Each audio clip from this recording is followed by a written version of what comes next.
Hello and welcome to the Brutal Iron Gym podcast, where our goal is to cut through the BS and deliver the brutal truth about topics related to health and happiness. Today's podcast is number 1379. The topic is Q&A, and the title is How to Get Bigger Faster Without Getting Fatter. So we had a listener send in a question.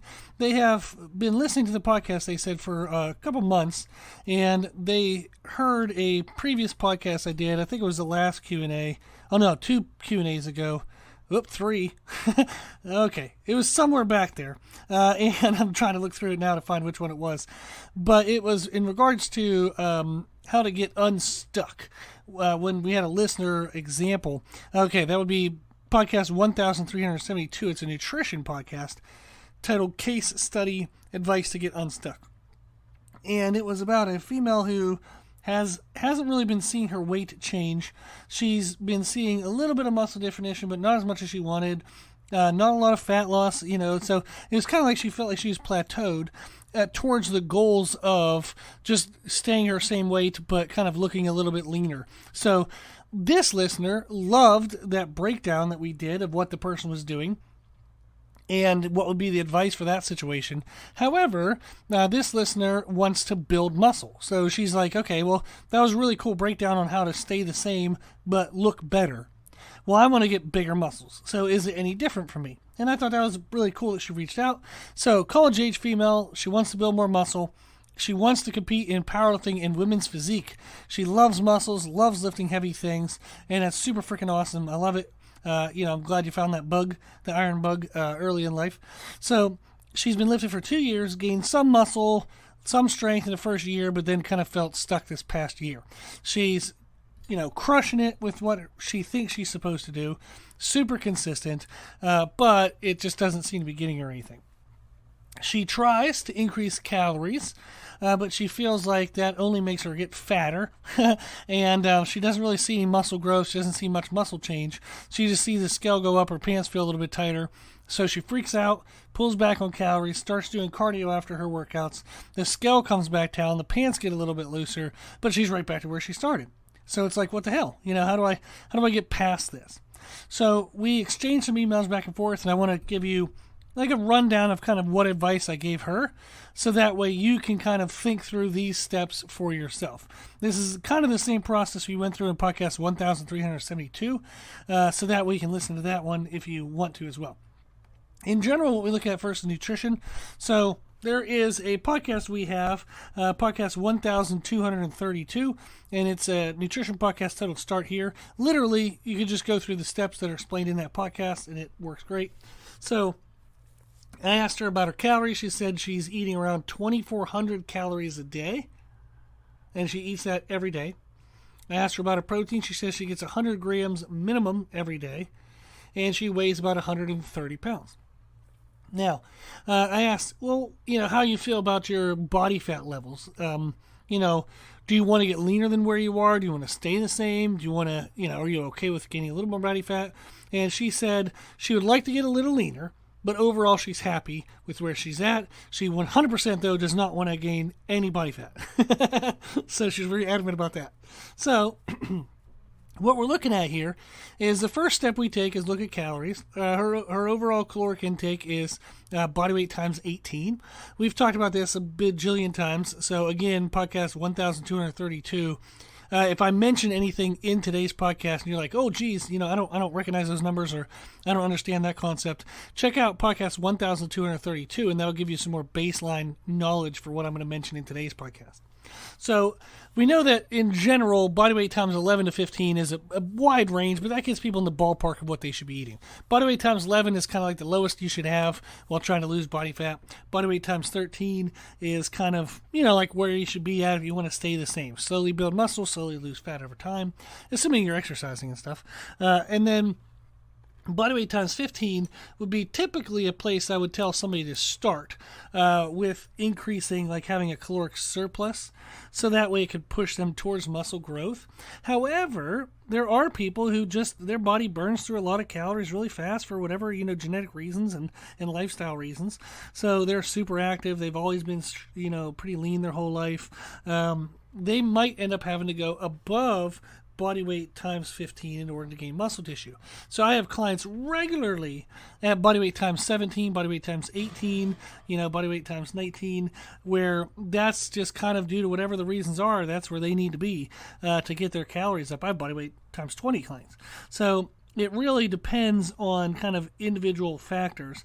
But with her being body weight times 18 and knowing that typically anytime she makes any increase, it causes fat gains, then we know that she's probably near the upper limit of what her body can utilize. So that means that my next step, my advice would not be to increase calories. So even though she wants to build more muscle tissue, which means that we would think we need to have more supply of, muscle building material around, therefore we'd have to add more calories. What we actually would do, what I would suggest, since she makes any bit of increase and it causes fat storage, is I would start using caloric cycling. So she is eating the exact same amount of calories every day, and that's regardless of whether she trains or doesn't train, and that's also regardless of what she's training. Now, there are days when we lift weights where, for example, let's say on a leg day, you're doing, heavy squats, maybe even some deadlifts, you're doing leg presses, like heavy lunges, and other odds and ends, like big full body movements, you're making a greater caloric demand than, say, a day where you just train arms. So not all training days are the same. So what we're going to have her do is do caloric cycling. I'm going to have her start with a basic version where we just do training days and non-training days. Now, there's a little bit of caveat to this, I'll explain that later. But we're going to start with it on the basic mode. What I would like her to do is we're going to have the days that she trains, we're going to have that be a little above body weight times 18. But then the days she doesn't train, we're going to have it be below body weight times 18. The caloric cycling allows us to push more calories in on training days, which helps fuel the workouts, helps make sure that there's enough there on that day to hold on to the muscle tissue she has and to provide extra material to build muscle tissue with.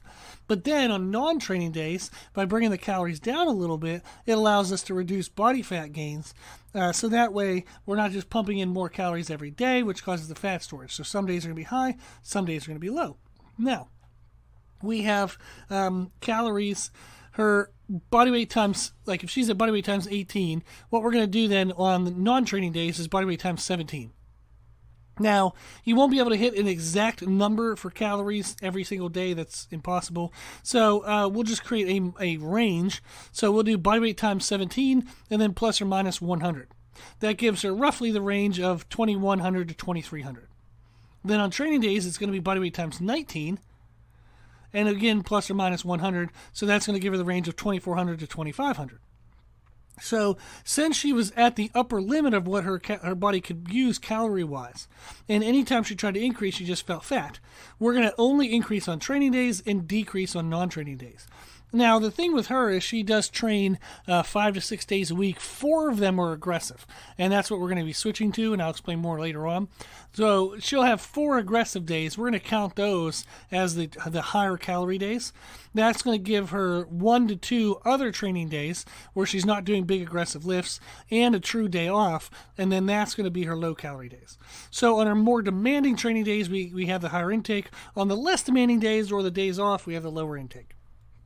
Now, what we're also going to do is her protein has room to bump up. We're going to bump her protein up to 130 grams a day.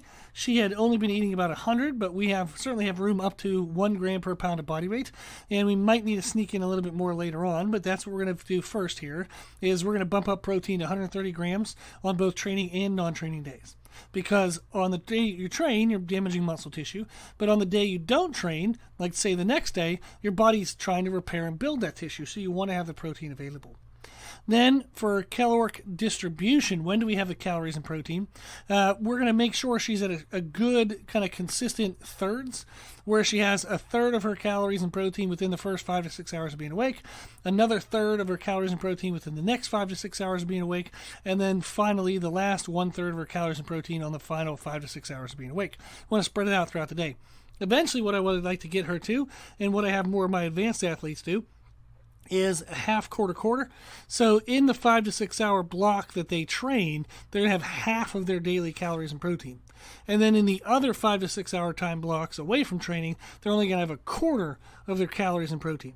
That really helps push the macronutrient and like the timing aspect. So that way when the body needs it the most, it has the most. When it needs it the least, it has the least. This really maximizes adaptations from training, but really minimizes body fat. And then we're also going to look to reduce any sugars away from the workout.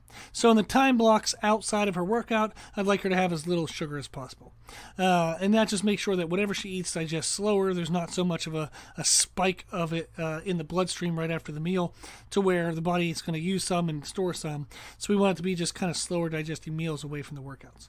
So that's what we're going to do for nutrition. We're going to make those changes. Now, what I'm going to have her do is do that for 4 weeks. She's going to weigh herself every Monday and Thursday. You can weigh yourself every day if you don't get neurotic about it. But if you have a little bit of trouble with weight, it is a good indicator of what's going on, so it is helpful to know. I typically have people weigh it twice a week because when you weigh on Monday, you're actually seeing kind of the consequences of the weekend. So if you went a little off plan, you ate a little weird foods, extra foods, less foods, whatever you did, your body weight Monday morning is going to be impacted by the weekend. Then I have them weigh on Thursday because typically Monday, Tuesday, Wednesday is the most consistent days of anybody, nutrition and training wise. So then Thursday is a good indicator of what happens after a couple days of everything being right. So Monday is almost like what happens after Friday, Saturday, Sunday. Thursday is what happens after Monday, Tuesday, Wednesday. Ideally, we would like to see not too big of a variance there because that means that they're consistent in their habits on both weekdays and weekends. If there's huge variance, then we know that, okay, we're going off plan probably in one of the times, which is usually the weekends. Then we're going to have her take photos at week 4. And then basically see, okay, did my weight go up a little bit? Do I still like the leanness? And then we're going to make some adjustments from there. So that's essentially what we're doing with her nutrition.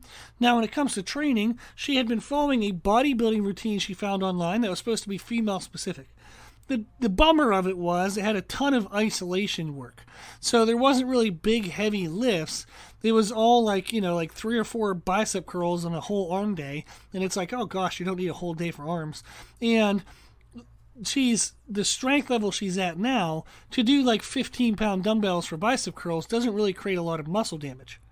So we have to get away from some of the isolation work. And since she does want to compete in powerlifting, she might as well get comfortable doing barbell squat, bench, and deadlift. So those are great for driving up her strength, getting her familiar with powerlifting, but it also helps towards building muscle because the stronger she is, she can then apply that increased strength back to the bodybuilding movements, which increases her overall volume, which pushes muscle development. So we're going to get her doing a plan that has squat, bench, deadlift in it, has 4 aggressive days, 1 to 2 other days where she can throw in like smaller isolations or extra little glute work or whatever she wants to focus on. And for now, I have her following one of the programs that I mentioned in podcast 1205, which is a training podcast titled Free Programming Offer, where we literally just give you free programming. So if you haven't checked that out, please do so. So she's going to follow the female strength version in a commercial gym. So we have home gym version, commercial gym version, at Brutal Iron Gym version, and males and females for strength versus aesthetics. A lot of good programming.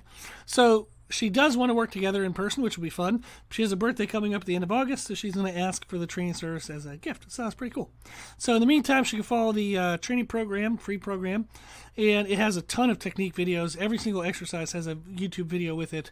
And then I offered, if she wants to send me videos of her lifts every week, I'll give her some technique feedback. So really cool. Now, she previously had been working out 5 days a week. She said she threw in an extra day every now and then. I said that's fine. When you throw in the extra stuff, just make sure it's not super aggressive on your joints because that's going to start to impair recovery from the bigger, more aggressive days. So this is overall the approach that we're going to take to kind of addressing her needs and getting her moving forward. The big changes was using caloric cycling.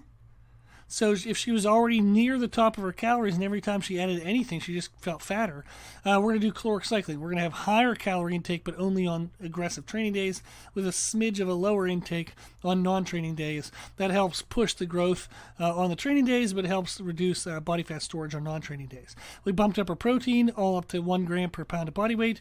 We are going to work on timing of our calories and protein, starting with even distribution throughout the day in the thirds, then eventually move to the half, quarter, reduce sugars away from the workout. Awesome. For training, get to do some big, heavy things. So there's podcast number 631, which is a training podcast titled Creating Muscle Damage When Weak. That would be a really good one for if people say they're training all the time, but they don't really see muscle developing or muscle growing. If you feel like your nutrition is on point, then the other aspect might be that your training doesn't cause enough muscle damage. So podcast 631 will explain that for you. Cool. So the podcast that I want you to check out is podcast 1232. It's a nutrition podcast titled Start Here. It'll teach you the steps to go through to analyze your own nutrition. Then we're doing podcast number 964, which is a nutrition podcast titled Caloric Cycling for Growth. So that's why we started implementing caloric cycling, so you can learn more about that. If you want to do caloric cycling just to break through plateaus, you don't necessarily want to grow a bunch of muscles, but you do feel stuck. Then podcast 857, which is a nutrition podcast titled Caloric Cycling to Break Through Plateaus, is a good one to listen to.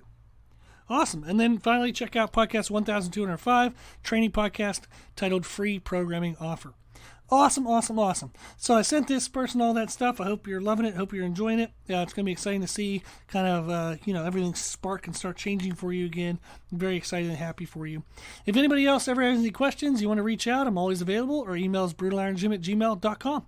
I appreciate everybody who listens to the podcast. I want to make sure you get exactly what you need from it. So always feel encouraged and welcome to reach out and let me know any questions or issues you're having. Cool. Well, if you like today's podcast or the podcast in general, please consider sharing the podcast. The more people we share it with, the more people can help, and then that just helps everybody live healthier and happier lives. Who doesn't want that? Thank you to the patrons of the podcast, the people who financially support the podcast. The podcast is well over $1,000 a year for hosting costs. Give an hour to it every day. I really appreciate the financial support. It helps make more business sense to do this, so thank you very, very much. You can give donations on our website at www.brutalironjim.com. You can do a one-time donation, monthly donation, yearly donation, whatever you do. I appreciate it. It all goes exactly to the fees, so thank you very, very much. If you like the information we share in our podcast, you can find more from us on our social media channels on Instagram, Facebook, Twitter, and YouTube under the name Brutal Iron Jim. If you have any questions, feedback, suggestions, anything that you want to know, let us know at our email at brutalironjim@gmail.com. As always, I hope this was helpful, and thank you for listening.